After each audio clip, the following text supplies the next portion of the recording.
2026 March 11 ബുധനാഴ്ച പശ്ചിമേഷ്യൻ സംഘർഷത്തിന്റെ 12ാം ദിവസമാണ്. ജനവാസ മേഖലകൾക്ക് നേരെ അതുമാത്രം ലക്ഷ്യമിട്ട് US-ഇസ്രായേൽ സംയുക്ത സേന ആക്രമണം തുടരുകയാണ് എന്ന ആരോപണമാണ് ഇറാൻ ഇപ്പോൾ ഉയർത്തുന്നത്. കഴിഞ്ഞ ദിവസങ്ങളിലായി 10,000-ലധികം സിവിലിയൻ കേന്ദ്രങ്ങളാണ് ആക്രമിക്കപ്പെട്ടത്. 1,300 നിരപരാധികളായിട്ടുള്ള സിവിലിയന്മാരായിട്ടുള്ള ആളുകളുടെ ജീവനാണ് തങ്ങൾക്ക് നഷ്ടമായതെന്ന് ഇറാൻ അറിയിക്കുകയും ചെയ്യുന്നു. വളരെ ശക്തമായ യുദ്ധമാണ് മേഖല കേന്ദ്രീകരിച്ച് നടക്കുന്നതെന്ന് ഇറാൻ ആരോപിക്കുന്നു. യാതൊരു തരത്തിലുള്ള സന്ധിക്കും തങ്ങൾ ഒരുക്കമല്ല എന്ന് ഇറാൻ പ്രഖ്യാപിക്കുകയും ചെയ്യുന്നു. അതീവ ഗുരുതരമായ ഒരു ഘട്ടത്തിലേക്ക് സംഘർഷം വ്യാപിക്കുമ്പോൾ എല്ലാ കണ്ണുകളും സ്ട്രെയിറ്റ് ഓഫ് ഹോർമൂസിനെ ചുറ്റിപ്പറ്റിയാണ് ഇപ്പോൾ നീങ്ങുന്നത്. ലോകത്തിലേക്കുള്ള ഗൾഫ് മേഖലയുടെ എണ്ണ കയറ്റുമതിയുടെ പ്രധാന ഭാഗവും നിയന്ത്രിക്കുന്ന, അല്ലെങ്കിൽ ലോകത്തിലേക്ക് വരുന്ന എണ്ണയുടെ ഏറ്റവും കൂടുതൽ ലോകത്തിലേക്കുള്ള എണ്ണ നീക്കത്തിന്റെ സിംഹഭാഗവും കടന്നു വരുന്ന ഹോർമൂസ് കടലിടുക്ക് ഇറാന്റെ ഏറ്റവും വലിയ ലെവറേജുകളിൽ ഒന്നാണ്. അതിന്റെ ഒരു ഭാഗം മുഴുവനും നിയന്ത്രിക്കുന്നത്, വെറും 34 കിലോമീറ്ററേ ഉള്ളെങ്കിലും അതിന്റെ ഒരു ഭാഗം പൂർണ്ണമായി നിയന്ത്രിക്കുന്നത് ഇറാനാണ്. അത് തടഞ്ഞാൽ ലോകത്തിലേക്കുള്ള എണ്ണ ഒഴുക്ക് അതോടുകൂടി നിലയ്ക്കും. അതുകൊണ്ട് തന്നെ അത് വളരെ പ്രധാനപ്പെട്ടതാണ് ഇറാനെ സംബന്ധിച്ചിടത്തോളം. ഹോർമൂസ് കടലിടുക്ക് അടച്ചതായി ഇറാൻ പറഞ്ഞു.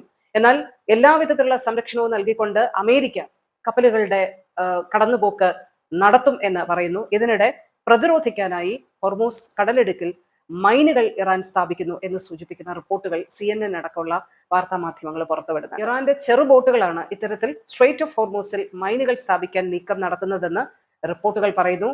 ഇത് സത്യമാണെങ്കിൽ അതിനെതിരെ ഗുരുതരമായിട്ടുള്ള തിരിച്ചടി ഇറാന് പ്രതീക്ഷിക്കാമെന്ന് അമേരിക്കൻ പ്രസിഡന്റ് ഡൊണാൾഡ് ട്രംപും പറയുന്നുണ്ട്. ഇറാന്റെ 16ഓളം ചെറു കപ്പലുകൾ തകർത്തതായി അമേരിക്ക അവകാശപ്പെടുകയും ചെയ്യുന്നുണ്ട് ഈ ഘട്ടത്തിൽ. ഇതിനിടെ സൗദി അറേബ്യ അടക്കമുള്ള GCC രാജ്യങ്ങൾക്ക് നേരെ ഇറാന്റെ ആക്രമണം തുടരുകയാണ്. ജബ ഓയിൽ ഫീൽഡിന് നേരെ 5 ഡ്രോൺ ആക്രമണമാണ് ഇറാൻ നടത്തിയത്. ഇത് 5ഉം പരാജയപ്പെടുത്തിയതായി സൗദി അറേബ്യ ഇപ്പോൾ വ്യക്തമാക്കുന്നുണ്ട്. ഇതടക്കം 5 ഡ്രോണുകളും 7 ബാലിസ്റ്റിക് മിസൈലുകളുമാണ് പ്രതിരോധ സേന തകർത്തതെന്ന് സൗദി പ്രതിരോധ മന്ത്രാലയം അറിയിക്കുകയും ചെയ്യുന്നുണ്ട്. ഹോർമൂസ് കടലിടുക്കിലൂടെയുള്ള എണ്ണ വിതരണം നിലച്ചതോടെ നമ്മുടെ നാട്ടില് LPG സംവിധാനങ്ങൾക്ക് വലിയ രീതിയിലുള്ള ക്ഷാമം അനുഭവപ്പെടുന്നു എന്നുള്ള റിപ്പോർട്ടുകളാണ്.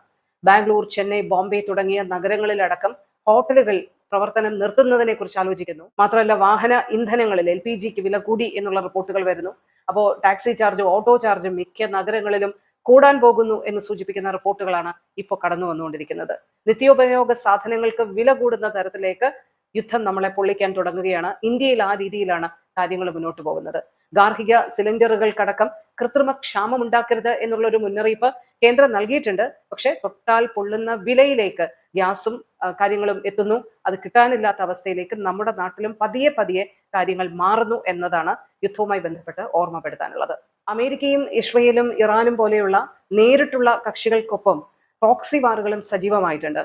ഇറാഖിൽ അത്തരം പ്രോക്സി വാറുകൾ വളരെ സജീവമായി നടക്കുന്നു എന്നാണ് റിപ്പോർട്ടുകൾ പറയുന്നത്.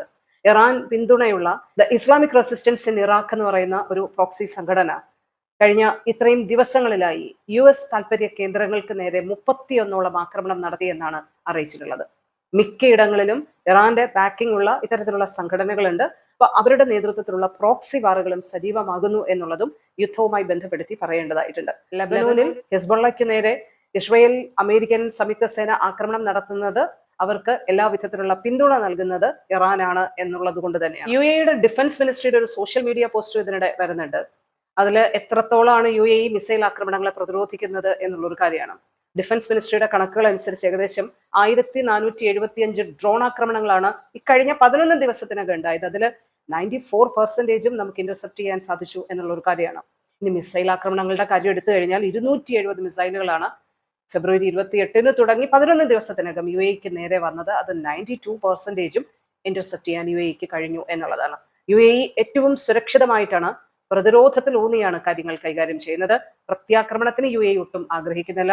മേഖലയിലെ പ്രശ്നങ്ങൾ ഡീഎസ്കലേറ്റ് ചെയ്യണം എന്നാണ് UAEയുടെ ആത്മാർത്ഥമായിട്ടുള്ള ആഗ്രഹം.